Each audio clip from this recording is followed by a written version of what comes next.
A substitute teacher in Connecticut is facing multiple criminal charges. He's accused of running a fight club inside a classroom during school hours. Officials say an investigation into 23-year-old Ryan Fish started in January. Fish was fired last October after the allegations of the fight club first surfaced. Police say the fight between students, quote, occurred under direct supervision of a substitute math teacher. Investigators say the fights involved at least 4 students. One of them told police he was not a willing participant in the fight. Police also spoke with the assistant principal, who said she met with Fish before firing him, and during that meeting he allegedly said boys will be boys, adding that he grew up in the country and boys do stuff like that. Fish also allegedly told police, quote, I'm an idiot and wanted to befriend them. I'm immature. The former substitute teacher was charged with 4 counts of reckless endangerment, 2 counts of risk of injury to a minor, and breach of the peace. He was released on $75,000 bail.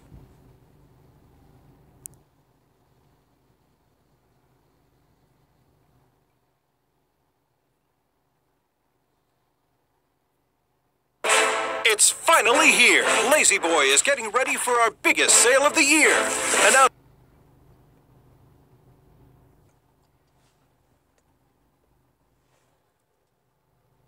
Okay, as you can see, this is another story.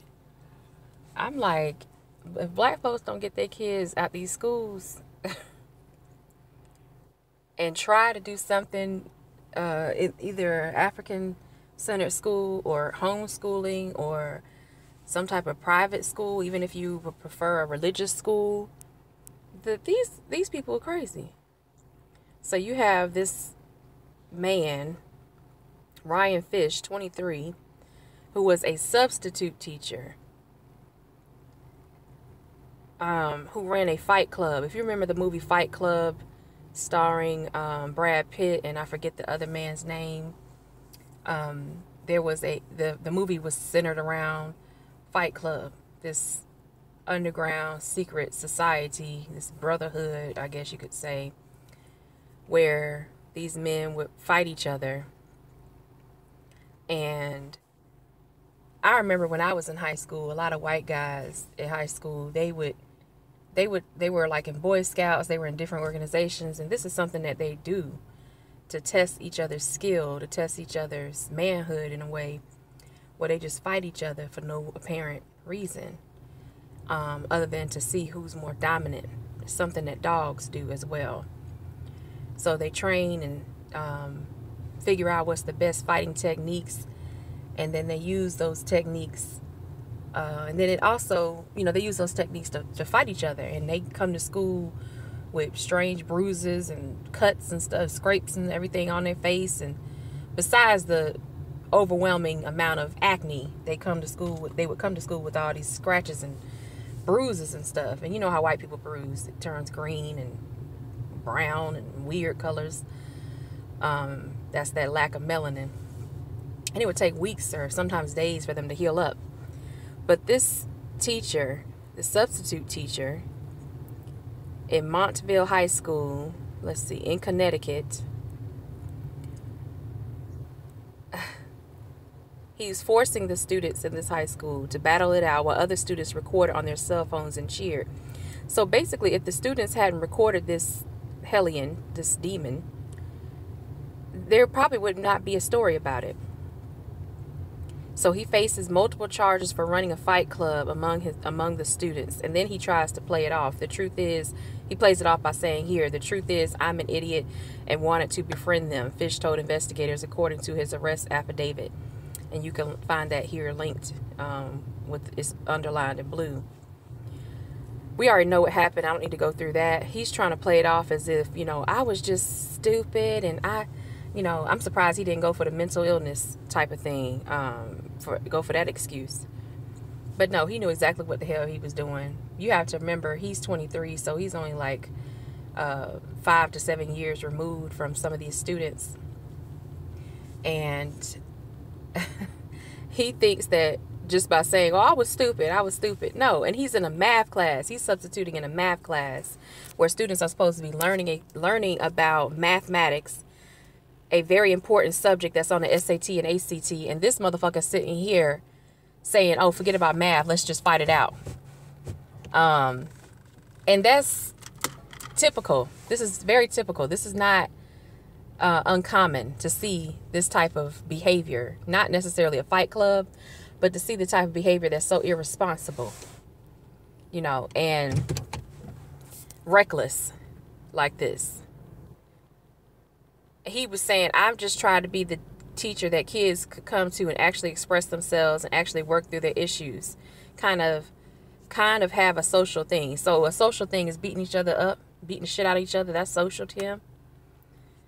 I hope this man gets every bit of what's coming to him as far as the charges. Now, you know, we have to expect they probably gonna knock the charges down a little bit based on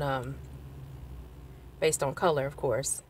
They'll say he was confused and, oh, he didn't know what he was doing, and oh, he was you know, I mean, look what they did with Dylan Roof. Okay, it took that motherfucker to Burger King. He just killed 9 black people in a church, and they just, oh well, let's take him to Burger King first. Maybe he's hungry. He just killed these people, so he's probably hungry. This man, if Dylan Roof did that, I don't think there's going to be many charges. I'm not expecting the charges to stick with this man. Even if he killed a student, I don't think it would stick. Would stick. But either way, you all let me know what you think in the comment section. I'll leave the link in the description box. If you're new to my channel, once again, please hit that subscribe button. Don't forget to hit the notification bell so you'll know when I post new videos and go live. I'm planning to do a live video sometime this week, so look out for that, and I'll holler at you all later. Oh yes, before I go, one more announcement, or 2 more announcements. One, please go to Tariq Radio and Ism Radio. They have an Indiegogo page where you can donate money to their travel show that they're planning to do, where they would like to go around the country showcasing and helping us to learn about black businesses around the country. You can download an app called Bob Spotter where you can find out about black-owned businesses, and it's very helpful when you're in a new area or you're traveling to a new area. The second announcement that I'll leave you with the video is for the travel group. I'm waiting until the first week of May, so please email me at NicoleAli864@yahoo.com. Put in the subject line Black Travel Group. You can put it as 1 word, you can put it as 3 words. Black Travel Group. You don't have to leave a message if you don't want to, but as long as you put that in the subject line, I will know what that means, and I will forward you all the information Sonia sees sent to me so we can get the ball rolling. I will wait until the first week of May before I make any decisions on how we want to pursue the travel group and who we want participating. You can still participate after that point. It's just that those of us involved in the planning, that will be it. Those that have communicated with me, that will be the people organizing it. Please get the information out about the travel group, about Ism Radio and their travel show. I'll talk to you all soon in another video. Have a great day.